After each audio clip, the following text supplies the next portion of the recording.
오직 예수, 오직 예배, 오직 전도. 새 피조물로 새 세상을 열자. 할렐루야.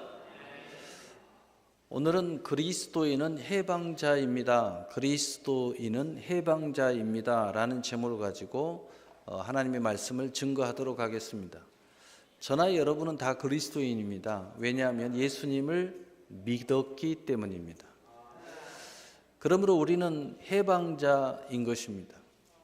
우리나라도 과거 일제 36년 동안에 이제 볼모로 잡혀가지고 모든 주권을 다 잃어버리고 비참한 생활을 했던 과거를 가지고 있습니다. 그러나 1945년 8월 15일 날 우리가 해방을 맞이했습니다. 마찬가지로 우리가 예수 그리스도를 믿는 순간에 우리도 모든 수고와 무거운 짐에서 해방을 맞이한 해방자인 것입니다. 바로 생명의 승리의 법을 통하여 죄와 사망의 법에서 해방을 맞이하게 된 것입니다. 그러므로 첫째, 우리는 정죄로부터 해방자인 것입니다. 그러므로 우리는 모든 정죄로부터 자유가 있는 것입니다. 그래서 예수를 믿는 모든 사람들은 자신에 대한 정죄로부터 자유하고, 그리고 남에 대하여 정죄에서 자유함으로써 오히려 축복함으로써 진정한 자유자가 되는 것입니다. 그래서 진정한 자유자가 곧 해방자인 것입니다. 그래서 우리는 복음을 통하여 해방을 시키는 사람이기도 하고, 그리고 해방자로서 누리는 사람이기도 하는 것입니다. 두 번째로는 죄와 사망의 법에서 우리는 해방자인 것입니다. 생명의 승리의 법이 우리 안에 들어와서 우리의 마음에 모든 죄와 사망의 법을 내어 쫓아낸 것입니다. 그래서 우리 마음에 들어와서 인을 쳐주셨어요. 바로 그 이유는 우리 주 예수 그리스도께서 십자가에서 몸 찢고 피 흘려 주심으로 그 특권을 가지고, 그 권능을 가지고 우리 안에 들어오셔서 바로 모든 죄의 증서를 찢어버리시고 우리에게 진정한 자유, 그리고 그 마음의 증표를 우리 마음 안에 인을 쳐 주셨습니다. 그래서 우리는 늘 우리의 마음 안에 그 증서가 있기 때문에 믿음으로 고백하고, 또 믿음으로 시인하고, 믿음으로 선포함으로써 우리는 생명을 얻되 더 풍성히 얻어가는 역사를 이루게 되는 것입니다. 그러므로 우리는 로마서 8장 1절 2절을 통하여 다시 한번 우리의 이성의 기둥을 세우게 되는 것입니다. 그러므로 이제 그리스도 예수 안에 있는 자에게는 결코 정죄함이 없나니 이는 그리스도 예수 안에 있는 생명의 성령의 법이 죄와 사망의 법에서 너를 해방하였음이니라. 그러므로 우리는 먼저 첫째로 내 자신에게 대하여 해방을 선언해야 되는 것입니다. 그래서 내 자신에 대해서 용서하고, 내 자신에 대해서 축복하고, 내 자신에 대해서 사랑으로, 하나님의 사랑으로 내가 받아들이고, 또 하나님을 사랑하고 이웃을 사랑함으로 우리는 진정한 자신에 대한 해방을 선포해야 되는 것입니다. 이러한 선언이 있을 때 우리는 새 피조물, 새 인생이 시작되는 것입니다. 그리고 두 번째는 자녀의 권세의 능력이 시작되는 것입니다. 그리고 그리스도와 함께 우리는 상속자의 삶을 영위해 가게 되는 것입니다. 그래서 예수 안에 있는 자는 새로운 피조물이라고 말씀하고 있는 것입니다. 또 영접하는 자, 그 이름을 믿는 자에게는 하나님의 자녀의 권세가 있다고 말씀하고 있는 것입니다.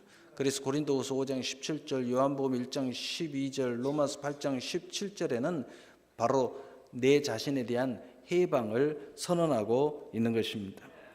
그래서 에베소서 2장 5절 7절에 허물로 죽은 우리를 그리스도와 함께 살리셨고 너희는 은혜로 구원을 받은 것이라. 또 함께 일으키사 그리스도 예수 안에서 함께 하늘에 앉히시니 이는 그리스도 예수 안에서 우리에게 자비하심으로써 그 은혜의 지극히 풍성함을 오는 여러 세대에 나타내려 하심이라. 우리는 여러 세대에 내 자신에 대한 해방을 선언해야 되는 것입니다. 시인해야 되는 것입니다. 선포해야 되는 것입니다. 나타내야 되는 것입니다. 그래서 베드로전서 2장 9절에도 그러나 너희는 택하신 족속이요 왕 같은 제사장이요 거룩한 나라요 그의 소유된 백성이니 이는 너희를 어두운 데서 불러내어 그 기이한 빛에 들어가게 하신 이 아름다운 덕을 선포하게 하려 하심이라. 그래서 우리는 끊임없이 내 안에 있는 해방을 선포하는 것입니다. 해방을 통하여 수많은 열매들을 간증하고 증거하고 그것을 복음과 함께 실어서 우리가 증거하게 되는 것입니다. 두 번째로 우리는 이웃에 대하여 우리는 해방을 선언해야 되는 것입니다. 바로 그 이웃은 우리에게 동역자로서 굉장히 중요한 관계에 있고 또 우리에게 허락하신 모든 기업과 사명과 인생에 있어서 모든 것이 합력하여 선을 이루는데 굉장히 중요한 관계에 있고 붙여지는 것 모든 것을 이룸의 성취에 대하여 중요한 협력의 관계요, 재료의 관계요, 권능의 관계요, 또 하나님의 영광을 드러내는 모든 하나님의 공급의 통로인 것입니다. 그래서 우리는 이웃에게 대하여서 용서와 축복과 사랑으로 해방을 선포해야 되는 것입니다. 그래서 베드로전서 3장 9절 10절에서 악을 악으로 욕을 욕으로 갚지 말고 도리어 복을 빌라. 이를 위하여 너희가 부르심을 받았으니 이는 복을 이어받게 하려 하심이라. 그러므로 생명을 사랑하고 좋은 날 보기를 원하는 자는 혀를 금하여 악한 말을 그치며 그 입술로 거짓을 말하지 말고 악에서 떠나 선을 행하고 화평을 구하며 그것을 따르라 라고 말하는 것입니다. 내 자신에게 대하여도 마찬가지고 이웃에게 대하여 마찬가지입니다. 내가 어떻게 하느냐에 따라서 심는 대로 거두는 것입니다. 그러므로 우리는 해방을 맞이한 해방자이기 때문에 우리는 또한 내 자신에 대하여 해방을 선포해야 되지만 또한 그 해방의 결실을 위하여 모든 이웃에게 우리는 해방을 선포해야 되는 것입니다. 그래서 우리는 결코 정죄하거나 악담을 하거나 욕을 하거나 악행을 저질러서는 안 되는 것입니다. 바로 그것이 다 내게로 오는 것입니다.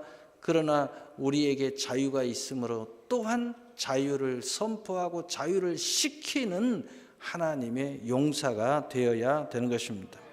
10번째로 교회에 대해서 우리는 해방을 선언해야 되는 것입니다. 왜냐하면 교회 안에는 하나님의 섭리, 하나님의 영광이 있고 또 하나님이 쓰는 목회자가 있고 또 우리가 그 안에 지체로서 함께 약속에 참여하는 하나님의 권능이 교회에 있는 것입니다. 그래서 우리는 교회에 용서하고 축복하고 사랑으로 해방을 선언할 때에 우리는 하나님의 관계가 좋아지는 것입니다. 또는 목회자의 하나님의 놀라운 섭리가 이루어지는 것입니다. 또는 내가 한 지체로서 한 몸이 함께 약속에 참여하는 권능이 일어나게 되는 것입니다. 그러므로 고린도전서 3장 9절에 우리는 하나님의 동역자들이요 너희는 하나님의 밭이요 하나님의 집이니라 라고 말씀하고 있는 것입니다. 우리는 함께 약속에 참여하고 있고 함께 쓰임받고 있고 함께 영광을 돌리는 관계임을 하나님이 명쾌하게 말씀하고 있는 것입니다. 또한 더 나아가서 에베소 3장 6절 7절에도 이는 이방인들이 복음으로 말미암아 그리스도 예수 안에 함께 상속자가 되고 함께 지체가 되고 함께 약속에 참여하는 자가 됨이니라 라고 선언하고 있습니다. 그리고 이 복음을 위하여 그의 능력이 역사하는 대로 내게 주신 하나님의 은혜의 선물을 따라 내가 일꾼이 되었노라. 그래서 축복한다는 것은 우리가 교회 안에서 또 목회자의 관계에서 또는 모든 지체들과의 서로 관계에서 그 선물을 따라 일꾼이 되는 것이 최고의 축복인 것입니다. 우리가 함께 지체로서 합력하여 선을 이루어가는 것입니다. 그러므로 각자의 위치와 직임을 잘 지켜가는 것입니다. 남의 위치와 직임을 넘어서는 안 되는 것입니다. 서로가 잘 지켜주는 것이 또한 축복이고 서로의 위치와 직임을 인정해 주는 것이 축복이고 그래서 합력하여 선을 이루어서 모든 약속에 함께 참여하게 되는 것입니다. 이 교회에 놀라운 권능이 그러므로 우리 개인에게도 놀라운 권능이 있습니다. 그래서 요한복음 20장 23절에 너희가 누구의 죄를 사든지 사여질 것이요 누구의 죄든지 그대로 두면 그대로 있으리라 하시니라 라고 말씀하고 있는 것입니다. 다시 말해서 우리에게는 이러한 해방의 권세가 우리에게 있는 것입니다. 이제 마지막으로 이제 지속의 문제인 것입니다. 이 모든 것을 다 알겠어요. 해방자인 것도 알겠어요. 해방도 선언도 알겠어요. 그리고 뭔가 결실도 우리에게 맺었어요. 그런데 이것이 지속 가능하냐의 문제인 것입니다. 여러분, 줬다가 뺏으면요, 절망 중에 최고의 절망입니다. 그래서 많은 사람들이 가졌다가 없어지면 자살해 죽어버리는 것입니다. 견딜 수가 없어요. 이것을 지속하는 것이 문제고, 또 두 번째는 지속에는 내가 그것을 이루어가는 때를 이루는 것에 또 문제인 것입니다. 하나님은 처음과 나중에 하나님이십니다. 그렇기 때문에 절대적으로 어느 순간이 왔다 갔다 하지 않습니다. 처음과 나중에 모든 것이 하나님께서 지속적으로 우리에게 이루어지게 되는 것입니다. 그래서 갈라디아서 6장 9절에 우리가 선을 행하되 낙심하지 말지니 포기하지 아니하면 때가 이름에 거두리라 라고 말씀하고 있는 것입니다. 이제 지속의 문제는 때의 문제예요. 지속의 문제는 그 축복이 넘어 계속해서 30배, 60배, 100배, 1000배의 문제인 것입니다. 그러나 우리의 시간은 이 땅의 시간만을 말하는 것이 아닙니다. 이 땅의 시간은 100년의 시간이고 우리가 영원한 세상은 1000년의 시대요, 만년의 시대요, 영원한 시대입니다. 그렇기 때문에 우리는 알파 오메와 함께 그 약속과 함께 계속 지속해야 돼요. 그 해방자로서 계속 지속해야 돼요. 그것을 지속하지 않으면 우리의 시대는 100년의 시대로 끝나버리고 마는 것입니다. 100년의 시대로 끝난다면 우리의 믿음이 무슨 유익이 있겠습니까? 그러므로 이것을 위해서 첫 번째로는 선물의 신앙을 우리가 소유해야 되는 것입니다. 모든 것이 하나님의 은혜요라는 것입니다. 은혜를 의지하지 않으면 우리는 이 모든 것을 지속할 수가 없습니다. 이 선물의 신앙을 가져야 됩니다. 선물의 신앙은 그 신앙을 가진 사람에게는 무엇이든지 하나님께서 우리에게 주신 것에 대하여 소유권을 주장할 수 있는 것입니다. 소유권이 부여되게 되는 것입니다. 그리고 무엇이든지 그 자리를 하나님이 주셨을 때 그 자격이 우리에게 부여되는 것입니다. 그 자리에 대한 권세를 충분히 사용할 수 있고 주장할 수 있게 되는 것입니다. 그리고 무슨 관계든 협력할 수 있는 바로 그 권능이 부여되고 그 동역자를 충분히 나의 동역자로 인정할 수 있는 것입니다. 왜냐하면 하나님의 선물이기 때문입니다. 하나님이 인정했기 때문이에요. 하나님이 지명했기 때문이에요. 하나님께서 그 권위를 주시고 관계를 주시고 소유를 주셨기 때문이에요. 그 사람에게 있는 것이 아니에요. 그 사람의 능력이 있는 것이 아니에요. 그 사람의 권능이 있는 것이 아니에요. 하나님의 선물이에요. 그래서 하나님 보고 이 모든 것이 다 소유가 부여되지고 자격이 부여되지고 동역자로서 협력이 부여되지는 것입니다. 바로 이 신앙을 우리가 소유할 때 진정한 해방자가 되고 마음껏 해방을 선포하고 그 가운데서 나와 이웃과 동역과 모든 천하 만물의 재료를 마음껏 우리가 사용할 수 있게 되는 것입니다. 그래서 전도서 3장 13절에 사람마다 먹고 마시는 것과 수고함으로 낙을 누리는 그것이 하나님의 선물인 줄 또한 내가 알았도다. 모든 것이 선물이라는 것입니다. 선물의 신앙을 가져야 되는 것입니다. 그래야 진정한 자유가 있는 것입니다.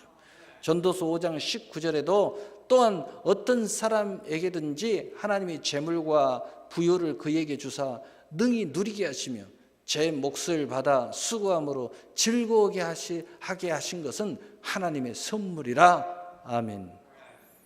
이 하나님의 선물의 은혜를 갖게 되면은요, 우리는 동역자로부터 자유합니다. 자격으로부터 자유합니다. 소유에 대해서 자유합니다.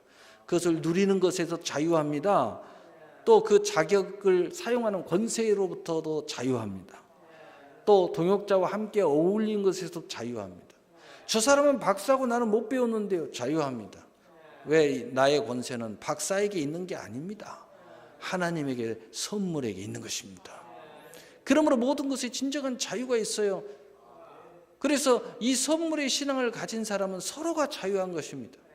잘났든 못났든 가졌든 안 가졌든 또는 많은 지식을 가졌든 안 가졌든 권세, 그것에서부터 모두 다 합력하여 선을 이룰 수 있고 친구가 될 수 있고 또 그것을 실제 내가 소유했다 할지라도 저 사람은 자격이 없는데 자격이 있어요.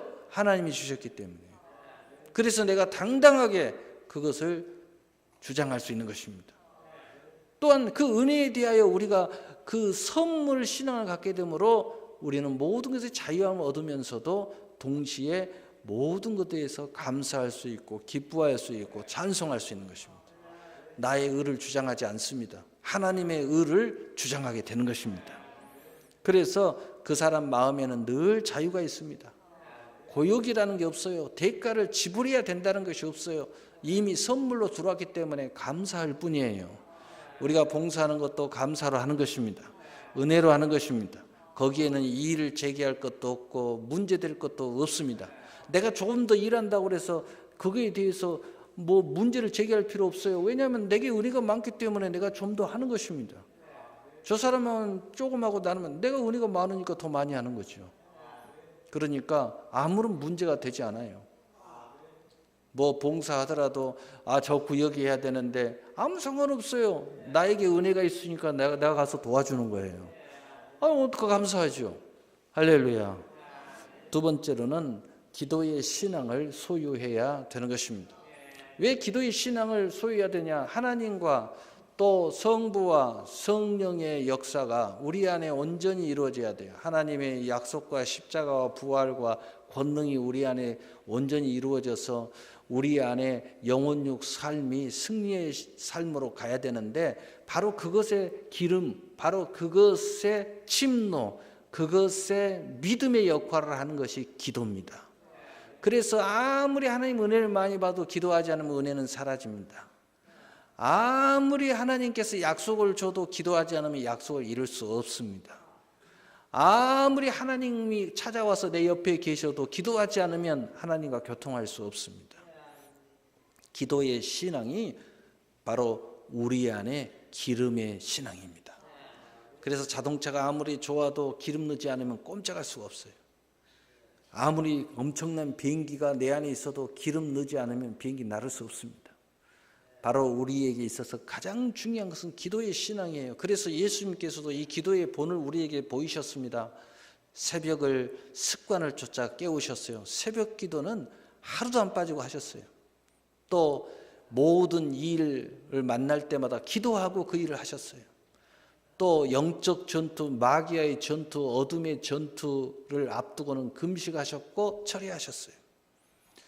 모든 일을 마치고도 반드시 하나님 앞에 감사의 기도 하루 일과를 마치셨습니다.